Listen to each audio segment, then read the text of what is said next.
Alright guys, Dan here, and so this is my entry to White Collar's giveaway. He wants me to tell a ghost story or experience that I know of, and I actually had a couple ghost experiences during my childhood. Um, First one was I was, 12, 13 years old in my house in Petaluma, California. And a little history about Petaluma is it's an old farming community. Back when San Francisco was being formed and being built, Petaluma would supply butter and eggs to San Francisco. They would float a ferry, and ships would come up there and blah blah blah. And anyways, old farming community, and definitely where my house was at the time, was all just grass. um, but yeah, it was about 3 o'clock in the morning, and I woke up and I had to go to use the bathroom. And in my house, my bedroom was the length of the back of the house, and I had to walk through my sister's room into the hallway, and then to go to the bathroom. Um, I went into my sister's bedroom and I noticed some shadows on the floor. It kind of looked like muddy footprints, but they weren't mud or anything. So in my mind, it was like just shadows from the window or whatnot. Um, but like I was saying, I was like half asleep. You know what I mean? Had to go pee. So went to the bathroom, splashed some water on my face when I was done. Started walking back into my bedroom, not thinking anything, not anything, just normal waking up, go to the bathroom type of thing as a kid. When I go to my sister, as I'm walking through my sister's room again, I noticed that there's like shadows on the floor that look like footprints are still there. So I kind of get down on my hands and knees and rub the carpet to like feel if it was like wet or mud, because my dad's a truck driver, so I was like thinking maybe he tracked mud in the house or something. But yeah, so I started walking towards my bedroom, and I get to the edge of my room and like the doorway, and I see something kind of glowing in the left side of, like the far left of my room, kind of glowing in the corner of my eye.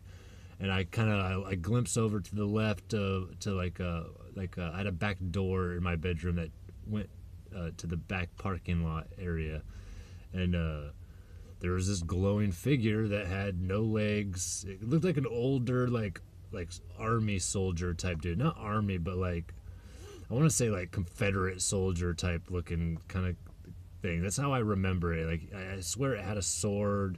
It had some type of not clothing that I could recognize, definitely as a kid, but it had no legs. It was like floating at my door, facing outside, but it looked at me when I like looked at it, and I freaked. I still get goosebumps just telling this story.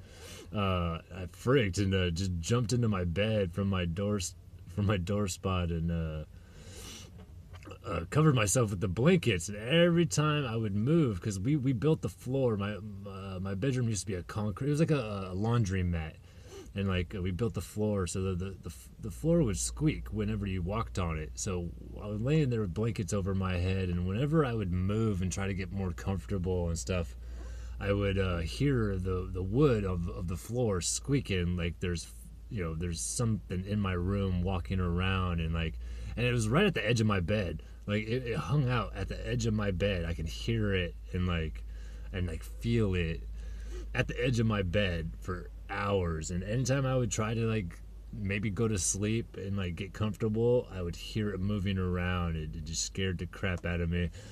So I waited, and I basically stayed awake with the blankets over my head until I noticed that the sun came up. And that was probably about a little bit past 7 o'clock in the morning. And I yell for my mother to come in the room, and she comes in the room and is like, "What the heck's wrong with you?" You know what I mean? And I'm sitting there in my bed, just like pale white, all sweaty, and nobody believed me. Nobody believed me. My parents thought I was full of crap.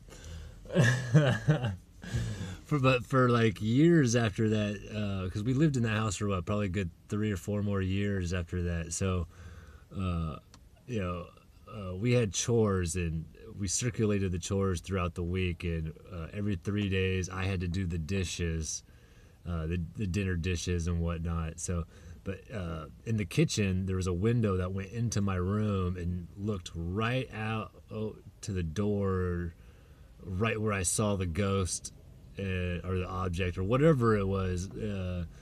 So whenever I was doing dishes, I had this like, like vision of this face popping up in front of me and like above the windowsill and like scaring the shit out of me. So I like hated doing the dishes. But after that experience, I actually went to bed early.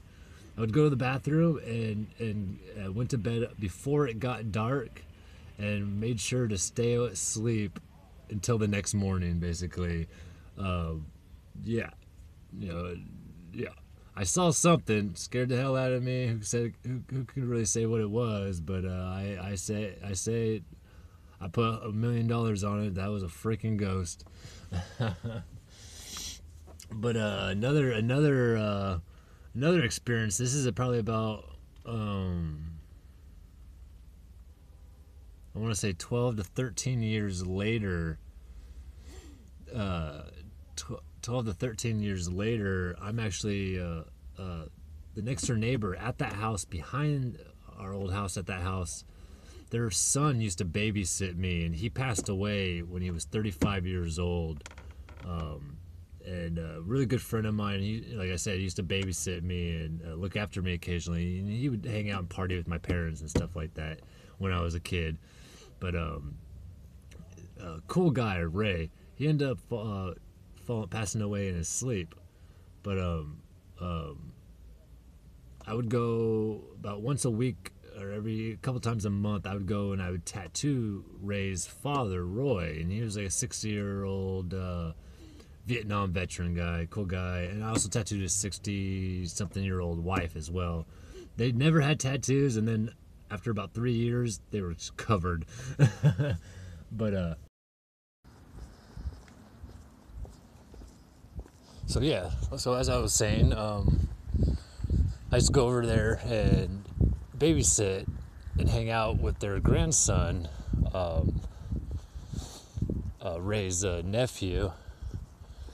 After I was done tattooing his grandpa and grandma, we'd play video games and hang out, eat pizza, and then I usually crashed because when I tattooed him, I usually tattooed him 2 days in a row. We'd always tattoo Saturday and Sunday, once a month or something like that. But anyways, I was sleeping in their lazy boy in their living room, right next to their sliding door in their backyard, which is, about less than 100 yards from my old bedroom where I saw the ghost when I was a kid. Not like that was ever on my mind or anything in that sorts or anything, but I was sleeping and I got woken up by the cat was sleeping on my lap, and the cat woke up, it got startled and jumped off me and woke me up. And I heard something in the backyard behind me in the lazy boy chair, and it sounds like footprints walking up on the wooden deck, walking up to the sliding door. And the sliding door is just cracked for airflow, and it definitely sounded like footprints walking up to the sliding door. And as I'm laying there, all of a sudden, like I'm kind of dozing off, all of a sudden the lazy boy starts to rock, like somebody put their arm through the crack in the sliding door and is trying to rock me to sleep. I didn't get startled or anything. I just kind of was like, all right. And I kind of tested it. So I kind of coughed and rolled over, and it stopped. The lazy boy stopped rocking. And anybody knows a lazy boy, like 300-pound chair, you know what I mean? Like, they don't just wiggle and wobble on their own. The wind's not going to blow a freaking lazy boy. But So I end up testing it, and I coughed, and it stopped. I was like, okay. So I wasn't like scared or nervous or anything of that sort. I felt calm and comfortable, and like, not any like negative energy whatsoever, basically. And I started to doze off, and the chair started to rock again. Like somebody like had their arm on the back of the chair, pushing it, rocking me to sleep, and I ended up just falling asleep. But that next morning, I kind of thought about it, and I really feel that that was the ghost of the guy that used to babysit me, the guy I tattooed son that passed away, Ray. I believe that was Ray years later coming and visiting me and saying what's up, and I don't know, maybe just saying what's up, thanking me for being a good friend to his nephew and his dad and mom, and I don't know, just So those are my two ghost experiences in my life. I have a couple UFO experiences as well, some stories, but no monsters. But yeah, all right. Well, hope you guys enjoyed my stories.